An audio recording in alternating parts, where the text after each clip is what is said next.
ఉగ్రదాడిలో మృతి చెందిన చంద్రమౌళి అంత్యక్రియలు రేపు జరిగే అవకాశం ఉంది. దీనిపై వివరాలు మా ప్రతినిధి ఆదిత్య పవన్ అడిగి తెలుసుకుందాం.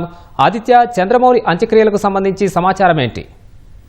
మృతి చెందినటువంటి జేఎస్ చంద్రమౌళి భౌతిక గాయాన్ని ప్రస్తుతం విశాఖపట్నంలో ఒక ప్రైవేట్ ఆసుపత్రి యొక్క మార్చురీలో ఉంచారు.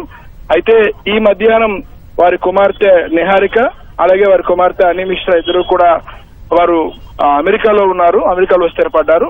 ఈ రోజు మధ్యాహ్నానికి వారి కుమార్తెలు వస్తారు. వారి కుమార్తెలు వచ్చిన తర్వాత వారితో కుటుంబ సభ్యులు చర్చించిన అనంతరం అంతిమ సంస్కారాల నిర్వహణ ప్రక్రియ మీద ఒక నిర్ణయం తీసుకునే అవకాశం ఉంది. చంద్రమౌళి స్వస్థలం శ్రీకాకుళం జిల్లా.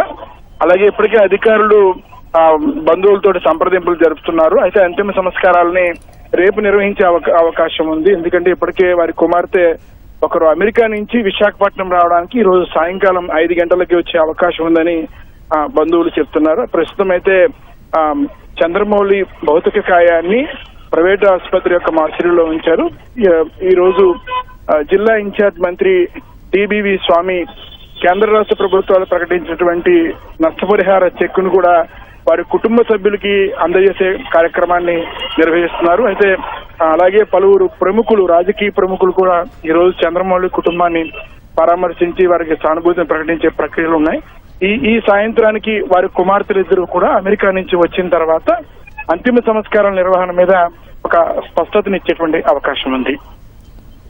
ధన్యవాదాలు ఆదిత్య పవన్.